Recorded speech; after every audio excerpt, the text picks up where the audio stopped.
Assalamualaikum warahmatullahi wabarakatuh. Perkenalkan, nama saya Raja Fadilah Mawi, perwakilan dari kelompok 1 yang akan membahas tentang materi pengolahan dan visualisasi data kuantitatif dan kualitatif. Mata kuliah Statistika Bisnis dengan dosen pengampu Bapak Alda Ramadika, SEMM. Disusun oleh teman saya itu Muhammad Iqbal, Nabila Rahmawati Hasanah, saya sendiri Reza Fadila Mawi, Sipa Amalia Permana, dan Suci Adhan Nuriyah. Terima kasih. Sejarah singkat mengenai pengolahan dan visualisasi data kualitatif dan kuantitatif. Yang pertama, sebelum abad ke-20. Ini merupakan era manual. Semua data dicatat dan dianalisis secara manual. Alat yang digunakan pada era ini yaitu buku tulis, tabel tangan, atau grafik sederhana. Contohnya yaitu sensus dilakukan untuk menghitung jumlah penduduk dengan cara manual atau dengan menggunakan grafik statistik yang dibuat menggunakan penggaris atau pena. Selanjutnya tahun 1940 sampai dengan 1970, komputer awal dan analisis statistik. Ciri-cirinya mulai muncul komputer pertama dan pengolahan data masih terbatas. Perangkat yang digunakan yaitu komputer mainframe, bahasa pemrograman awal seperti Fortran dan COBOL. COBOL atau Common Business Oriented Language merupakan bahasa pemrograman yang dikembangkan pada akhir 1950-an sampai dengan awal 1960-an, khususnya untuk aplikasi bisnis dan pengolahan data. Fokus utamanya yaitu pengolahan data dalam jumlah besar untuk bisnis, administrasi, dan keuangan. Digunakan secara luas di bank, perusahaan asuransi, pemerintah, dan sistem bisnis besar. Lalu ada Fortran atau Formula Translation. Fortran adalah salah satu bahasa pemrograman tertua yang dikembangkan pada awal tahun 1950-an. Fokusnya pada perhitungan numerik dan ilmiah. Biasanya digunakan luas di bidang matematika, fisika, teknik, dan statistik. Kelebihannya yaitu efisien dalam menghitung angka dalam skala besar dan rumit. Lalu pada tahun 1980 sampai tahun 2000 merupakan era spreadsheet. Ciri-cirinya pengolahan data lebih mudah dengan menggunakan software tersebut. Perangkat yang digunakan pada era tersebut diantaranya yaitu Lotus 123, kemudian Microsoft Excel. Inovasi pada era tersebut yaitu bisa menghitung rata-rata, median, grafik batang, dan diagram lingkaran secara otomatis. Dampaknya yaitu mempercepat analisis dan membuat visualisasi sederhana menjadi populer. Lotus 123 adalah program spreadsheet yang dikembangkan oleh Lotus Development Corporation pada tahun 1983. Digunakan di komputer pribadi atau PC berbasis DOS pada awalnya. Fokusnya pada pengolahan data numerik, analisis bisnis, dan laporan keuangan. Pada tahun 2000 sampai sekarang, memasuki era digital dan big data. Ciri-cirinya, volume data sangat besar atau big data berasal dari internet, media sosial, sensor, dan transaksi digital. Perangkat canggih atau software yang digunakan dalam era ini, diantaranya SPSS, SAS, digunakan untuk analisis statistik lanjutan. Ada perangkat R dan Python, biasanya digunakan untuk analisis data atau machine learning. Lanjut ada Power BI dan Tableau, biasanya digunakan untuk visualisasi interaktif. Inovasi pada era ini yaitu data tidak hanya dianalisis tetapi juga divisualisasikan dalam bentuk dashboard interaktif. SPSS atau Statistical Package for the Social Science dalam statistika bisnis berfungsi atau digunakan secara luas dalam dunia bisnis untuk mengolah, menganalisis, dan menafsirkan data agar membantu pengambilan keputusan berbasis bukti atau data-driven decision making. SAS atau Statistical Analysis System dalam statistika bisnis lebih dikenal di kalangan perusahaan besar untuk analisis data kompleks, big data, dan prediksi bisnis.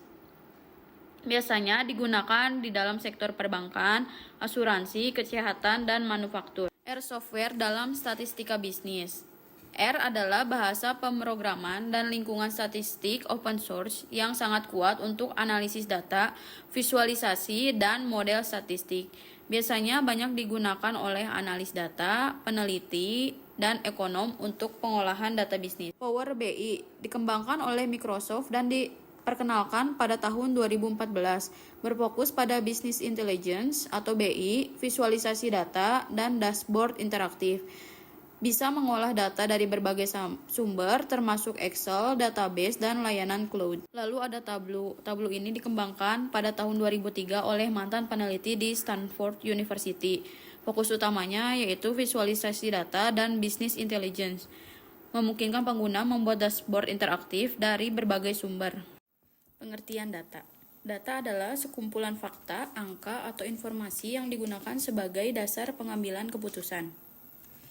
Data dapat bersifat kuantitatif dan kualitatif. Perbedaan jenis data kualitatif dan kuantitatif. Untuk kuantitatif, ciri-cirinya biasanya dinyatakan dalam bentuk angka, dapat diukur dan dapat dihitung. Untuk contohnya seperti nilai ujian, tinggi badan, atau penghasilan. Tujuan dari data kuantitatif biasanya untuk mengukur, membandingkan, dan menguji hubungan antar variabel. Data kualitatif, ciri-cirinya dinyatakan dalam bentuk kata, sifat, atau kategori. Contohnya jenis kelamin, warna, dan tingkat kepuasan pelanggan. Tujuannya untuk memahami makna, alasan, atau pengalaman di balik suatu peristiwa. Langkah-langkah pengolahan data kuantitatif. Yang pertama, pengumpulan data. Biasanya dilakukan melalui penyebaran kuesioner, eksperimen, observasi, survei, atau data transaksi. Yang kedua, pembersihan data atau data cleaning. Biasanya dilakukan dengan cara penghapusan data duplikat, memperbaiki kesalahan, atau menangani data yang kosong. Langkah-langkah pengolahan data kualitatif. Yang pertama, kategorisasi data. Kategorisasi data merupakan proses mengelompokkan kode atau potongan data kualitatif menjadi kategori atau tema yang lebih luas untuk memudahkan analisis. Tujuan utama kategorisasi data untuk menyederhanakan data teks yang banyak dan kompleks menjadi tema-tema yang jelas. Selanjutnya ada analisis naratif.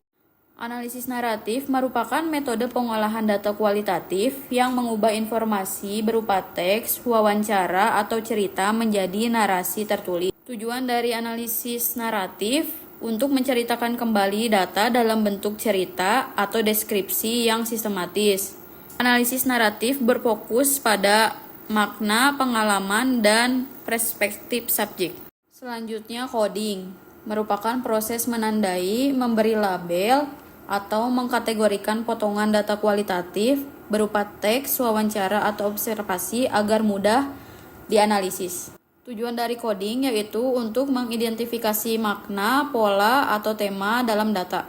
Selanjutnya, visualisasi data kualitatif merupakan suatu cara untuk menyajikan data non-numerik seperti teks, wawancara, observasi, dokumen dalam bentuk visual agar lebih mudah dianalisis dan dipahami. Tujuan utama dari visualisasi data kualitatif ini untuk mempermudah pembaca atau audiens melihat pola, hubungan, atau tema utama dari suatu data. Jenis-jenis visualisasi data kualitatif. Yang pertama ada word cloud.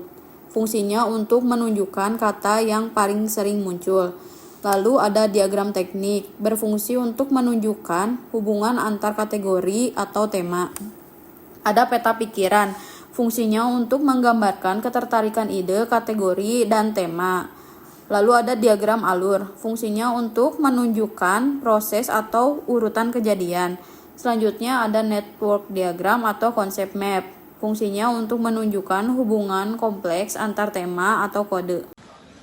Pengolahan data yang menggunakan Microsoft Excel, yaitu menggunakan yang diambil dari data kuantitatif. Contoh data dari nilai ujian 10 siswa yaitu nilainya bervariasi, ada 80, 75, 90, 60, 85, 70, 95, 65 yaitu dan Nilai yang paling terendah ada 50. Ini adalah rumus Excel yang akan digunakan. Menggunakan berbagai analisis. Ada analisis rata-rata yang berfungsi untuk menghitung nilai dari rata-rata nilai ujian siswa keseluruhannya.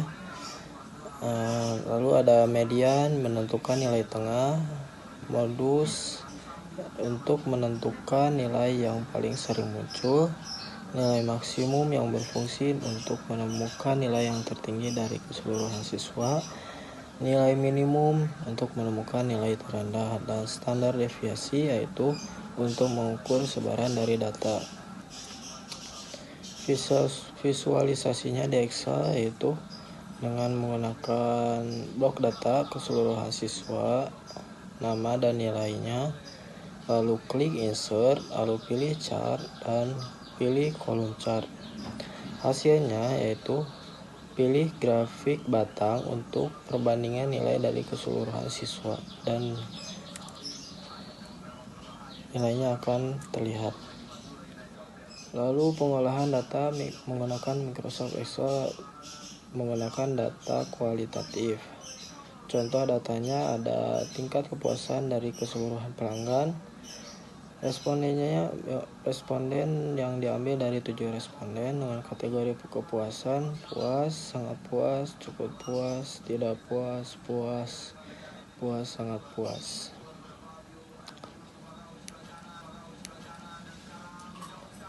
Lalu langkah analisis yang digunakan untuk mendata kualitatif tingkat kepuasan dari responden yaitu menggunakan pivot table. Pilih insert, lalu pivot table, pilih kolom kategori, lalu hitung jumlah tiap per kategorinya atau frekuensi. Buat diagram pie atau lingkaran untuk menunjukkan proporsi per tiap kategorinya. Studi kasus. Contoh kasus yang kita ambil yaitu tentang analisis kepuasan pelanggan terhadap layanan restoran. Tujuan dari analisis tersebut yaitu untuk mengetahui tingkat kepuasan pelanggan terhadap layanan restoran. Langkah-langkah untuk menganalisis hal tersebut yaitu yang pertama, mengumpulkan data. Cara memperoleh datanya yaitu melalui survei dengan 2 metode. Yang pertama, menggunakan data kuantitatif seperti skor kepuasan pelanggan, di mana pelanggan dimintai rating atau skor dari 1 sampai 5. Lalu, yang kedua, menggunakan data kualitatif seperti alasan atau komentar pelanggan. Langkah yang kedua yaitu memasukkan data ke Excel. Yang pertama, menggunakan rumus average untuk mencari rata-rata skor kepuasan pelanggan. Yang kedua, menggunakan rumus CONIF buka kurung range, tanda kutip puas, tutup kurung untuk menghitung jumlah pelanggan puas. Lalu, langkah selanjutnya divisualisasikan. Yang pertama, menggunakan bar chart untuk data skor. Yang kedua, menggunakan pie chart untuk proporsi kategori. Yang ketiga, menggunakan word count opsional untuk meringkas komentar kualitatif. Dan yang terakhir, diinterpretasikan. Jika skor lebih dari 4, menandakan bahwa pelanggan puas. Jika rata-rata skor kurang dari 3, menandakan perlu adanya perbaikan layanan.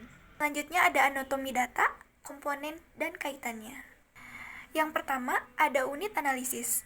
Unit analisis ini biasa digunakan untuk entitas yang diamati, seperti seorang mahasiswa. Yang kedua, variabel. Biasa digunakan untuk mengukur atribut, seperti umur, nilai, dan jurusan. Selanjutnya ada skala pengukuran. Dalam skala pengukuran ini terdapat 6 jenis. Yang pertama nominal, yaitu kategori tanpa urutan, seperti jurusan. Yang kedua ordinal, yaitu kategori berurutan, seperti tingkat kepuasan. Yang ketiga interval, yaitu jarak bermakna tapi 0, bukan 0 mutlak, seperti suhu Celcius. Yang keempat rasio, yaitu interval ditambah 0 absolut, seperti pendapatan atau berat. Yang kelima, metadata, yaitu informasi tentang data, seperti siapa yang mengumpulkan, kapan, dan bagaimana. Yang terakhir, ada provenance atau asal, yaitu penting untuk menilai kualitas atau keandalan data. Lalu, selanjutnya ada jenis data, lengkap dengan contoh terapannya. Terdapat 4 jenis data. Yang pertama, data kuantitatif diskrit, yaitu biasa digunakan untuk menjumlahkan siswa atau jumlah penjualan. Yang kedua, yaitu data kuantitatif kontinu, biasa digunakan untuk mengukur tinggi badan atau waktu. Ketiga, ada kualitatif nominal, yaitu biasa digunakan untuk warna favorit atau jenis kelamin. Yang terakhir, yaitu ada data kualitatif ordinal, biasa digunakan untuk tingkat pendidikan. Lalu selanjutnya ada pipeline pengolahan data kuantitatif. Validasi awal atau pengecekan. Yang pertama, cek kelengkapan missing seperti pembersihan atau cleaning data. Yang kedua, tangani missing seperti hapus baris atau imputasi, mean, median, regresi. Yang keempat, pastikan konsistensi format seperti tanggal atau numerik. Yang kelima, transformasi atau feature engineering. Dan yang terakhir, normalisasi, membuat variabel turunan seperti usia atau kategori umur. Saya di sini akan menjelaskan tentang statistika bisnis dan melanjutkan presentasi dari teman-teman yang sebelumnya, yaitu 6 contoh perhitungan statistik dasar. Misalkan nilai data kuis dari 7 siswa adalah 70, 85, 90, 75, 80, 85, 60. Hitunglah nilai rata-rata atau mean yaitu langkah jumlah semua nilai dibagi dengan jumlah n, yaitu banyaknya jumlah siswa. Tadi jumlahnya 70 ditambah 85 ditambah 90 ditambah 75 ditambah 80 ditambah 85 ditambah 60 sama dengan 545 dibagi n. N-nya itu adalah banyaknya siswa, yaitu 7. 545 dibagi 7 sama dengan 77,85 atau dibulatkan menjadi 77,86. Slide selanjutnya yaitu 7 pipeline pengolahan data kualitatif. Menentukan tujuan dari wawancara, membuat wawancara semi terstruktur, yaitu transkripsi, rekaman, transkripsi penuh, catat paralinguistik seperti nada, jeda bila relevan. Coding awal yaitu open coding, baca transkrip, beri label singkat pada fragmen yang bermakna. Selanjutnya itu aksial coding atau mengelompokkan, gabungkan kode terkait tema atau kategori lebih besar. Kemudian selective coding yaitu memfokuskan, pilih tema inti yang menjawab pertanyaan penelitian. Dan selanjutnya yaitu validasi dan triangulasi, yaitu bandingkan dengan data lain atau dokumen observasi untuk memastikan konsistensi. Dan yang terakhir adalah penyajian dan kutipan. Sajikan tema dengan kutipan representatif, jelaskan frekuensi dan konteks. Kedelapan yaitu teknik dan metode kualitatif populer atau ringkas terbagi menjadi 5. Yang pertama yaitu tematik analisis atau analisis tematik. Tujuannya menemukan tema atau pola makna dari data. Langkahnya membaca data, memberi kode, mengelompokkan, menemukan tema utama. Contoh, peneliti mewawancari guru tentang tantangan mengajar daring. Setiap analisis muncul tema seperti keterbatasan teknologi, kurangnya informasi siswa, dan beban administrasi meningkat. 2. Yaitu grounded theory atau teori tumbuh dari data iteratif. Tujuannya mengembangkan teori baru dari data lapangan, bukan mengumpulkan data yang lama. Langkahnya yaitu pengumpulan dan analisis data dilakukan bersamaan, seperti coding, terbuka, aksial, dan selektif muncul teori. Contohnya yaitu peneliti diwawancari tenaga kesehatan tentang cara menghadapi situasi pandemi. Dari data muncul teori baru tentang mekanisme adaptasi berbasis dukungan rekan kerja. Dan yang ketiga yaitu fenomenologi atau fokus pada pengalaman subjektif. Tujuannya memahami pengalaman hidup seseorang secara mendalam dari sudut pandangnya. Langkahnya yaitu mewawancara mendalam, deskripsi pengalaman, mencari esensi makna. Contohnya yaitu peneliti meneliti pengalaman mahasiswa pertama kali kuliah di luar negeri. Hasilnya menunjukkan esensi pengalaman berupa rasa kesepian, adaptasi, budaya, dan pencarian identitas diri. Selanjutnya yang keempat yaitu konteks analisis atau hitung frekuensi tema atau kata. Tujuannya menganalisis isi komunikasi, teks media, dokumen untuk menemukan makna atau pola tertentu. Langkahnya yaitu mengklarifikasi isi, memberi kode, dan menafsirkan hasil. Contoh, peneliti menganalisis posting media sosial tentang perubahan iklim untuk melihat seberapa sering muncul tema seperti tanggung jawab pemerintah atau aksi individu. Dan yang terakhir itu naratif analisis atau analisis cerita dan struktur narasi. Tujuannya menganalisis cerita atau narasi untuk memahami makna pengalaman seseorang. Langkahnya itu mengumpulkan cerita, memetakan alur, menafsirkan makna dalam konteks kehidupan. Contoh, peneliti mendengarkan kisah seseorang penyintas bencana gempa. Dari ceritanya, peneliti memahami bagaimana individu tersebut membangun kembali harapan dan identitas pasca trauma. Kesembilan yaitu visualisasi panduan memilih dan praktik terbaik.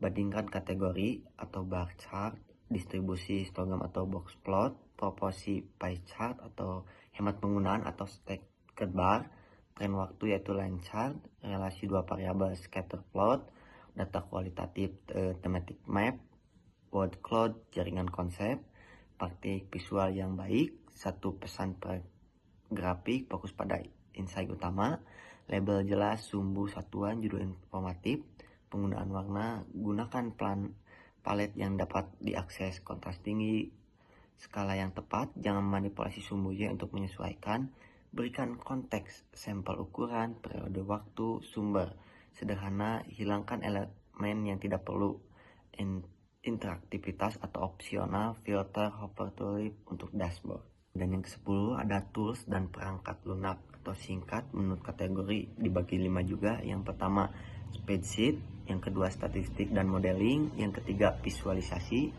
yang keempat kualitatif, dan yang kelima notebook reproducible. Yang pertama yaitu ada spreadsheet seperti Excel, Google Sheets, cepat untuk EDA dan sederhana.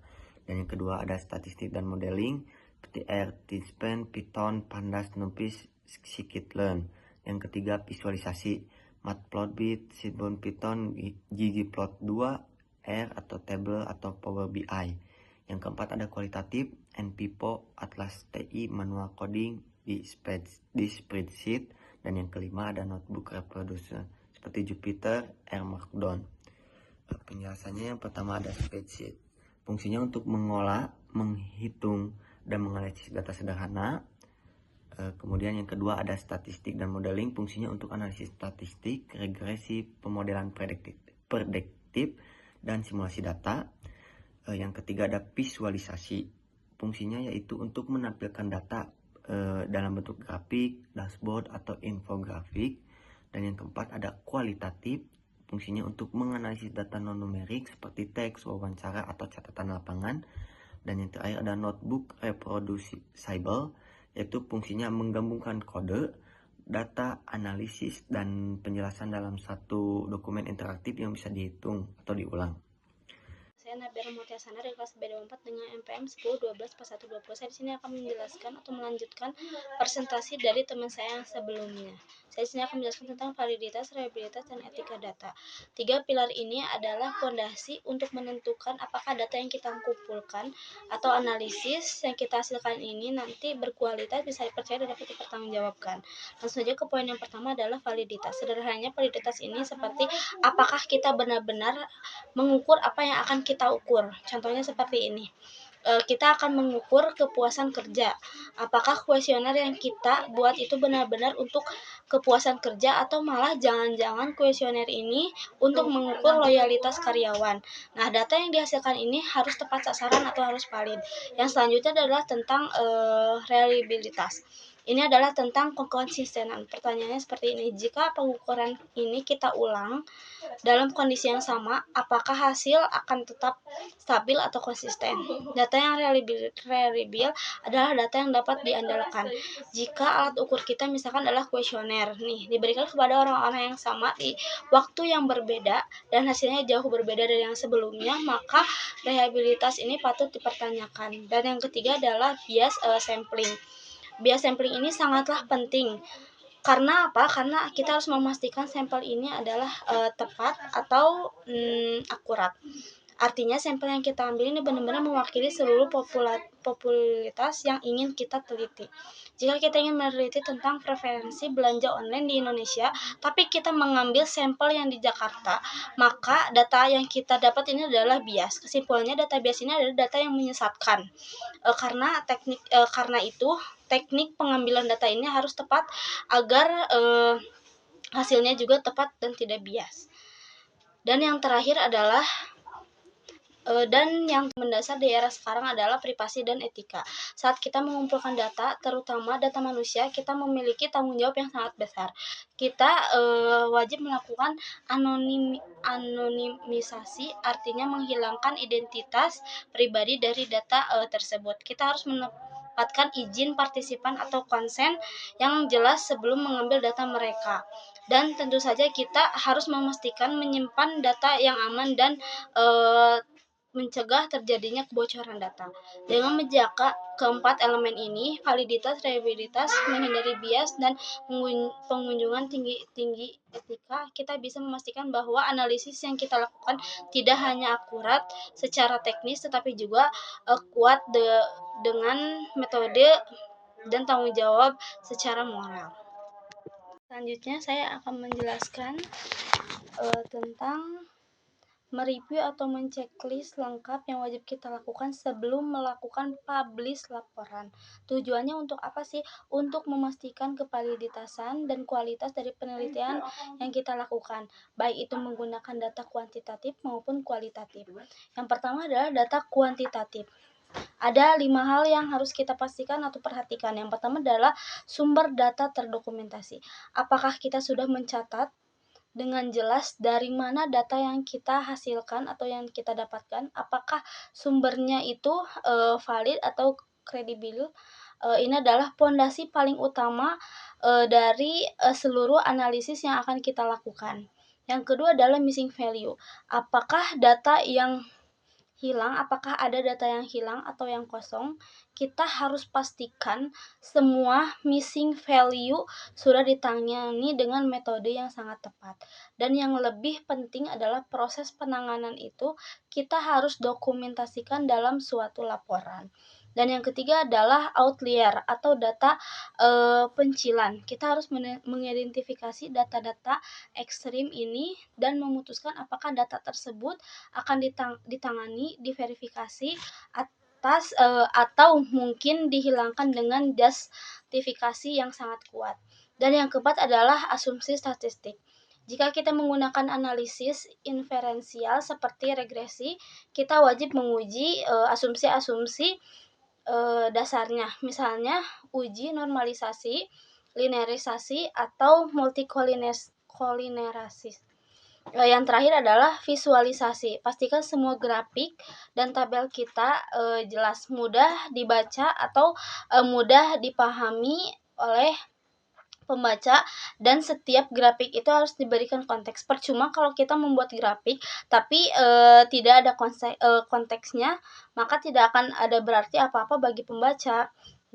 Dan yang kedua adalah data kualitatif. Ini seringkali data kualitatif disebut lebih subjektif, sehingga dokumentasinya ini lebih ketat. Yang pertama adalah transkrip. Pastikan transkrip atau wawancara atau observasi kita lengkap dan akurat. Jangan sampai ada salah ketik atau mengubah makna dari narasumber. Dan yang kedua adalah coding terdokumentasi. Proses coding kita, bagaimana kita mengubah data mentah menjadi tema-tema atau data matang, harus tercatat dengan rapi. Sangat disarankan untuk menyertakan contoh atau kutipan di setiap kode agar pembaca paham atas logika yang kita sampaikan. Dan yang ketiga adalah teregulasi. Jika memungkinkan, selalu melakukan teregulasi. Misalnya membandingkan data hasil dari wawancara dengan data observasi atau dokumen. Ini akan sangat memperkuat temuan kita. Dan yang keempat ini sangat krusial terkait etika. Pastikan semua identitas narasumber yang sudah dianonimkan dalam setiap kutipan yang kita gunakan untuk di laporan. Selanjutnya adalah contoh studi kasus yang lengkap. Nah, studi kasus ini adalah contoh dari penelitian mix metode atau metode gabungan atau campuran yang menggabungkan antara kekuatan kuantitatif dan kualitatif.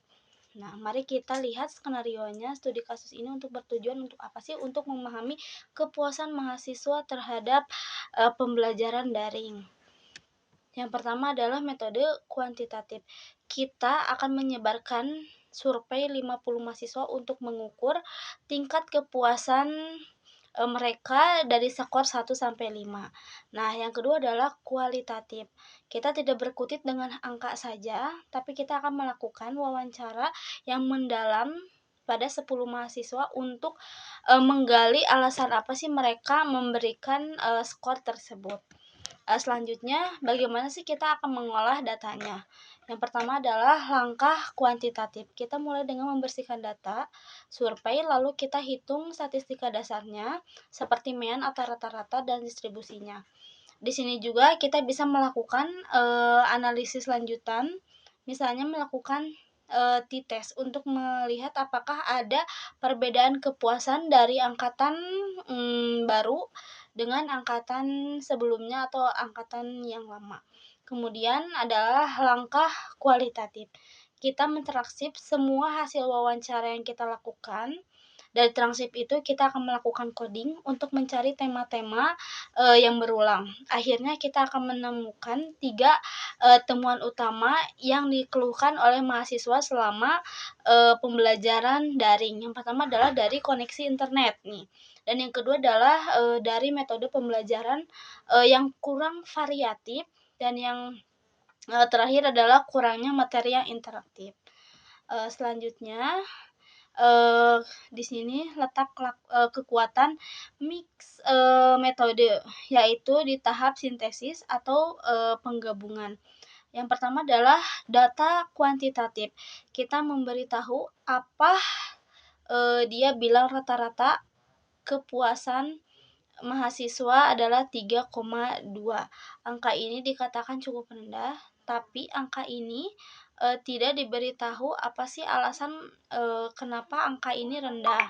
Nah, disinilah kita akan mengetahui dari data kualitatif. Nah, ini nih data yang akan berperan. Dia akan menjelaskan mengapa sih skor ini bisa rendah. Oh, ternyata skor ini rendah alasannya karena koneksinya yang kurang atau yang sering-sering terputus, dan interaksi dengan dosen yang dirasa sangat kurang. Jadi studi kasus ini menunjukkan bagaimana menggabungkan angka kuantitatif dan cerita kualitatif dapat memberikan kita gambaran yang sangat utuh dan menghasilkan solusi yang benar-benar aplikatif di lapangan. Kesimpulan-kesimpulan ini ada beberapa poin. Yang pertama adalah data kuantitatif. Data kuantitatif ini berdasarkan angka dan hitung-menghitung. Dari angka dan hitung-menghitung ini akan diolah menggunakan rumus statistika. Yang kedua adalah kualitatif. Kualitatif ini dikelompokkan berdasarkan jenis dan tema-temanya. Yang ketiga adalah Excel. Excel ini adalah alat yang praktis untuk analisis dasar dan visualisasi data. Yang keempat adalah visualisasi. Visualisasi ini adalah jembatan antara peneliti dan narasumber atau audiens. Tujuannya untuk membantu kita memahami pola dan tren yang sangat kompleks. Nah, dari semua poin kuantitatif, kualitatif, dan visualisasi, semuanya bermuara pada satu hasil akhir yang sangat penting. Tujuannya semua ini adalah untuk menjadi dasar pengambilan keputusan yang lebih baik. Sekian dari kelompok kami presentasinya. Semoga bermanfaat. Wassalamualaikum warahmatullahi wabarakatuh. Terima kasih.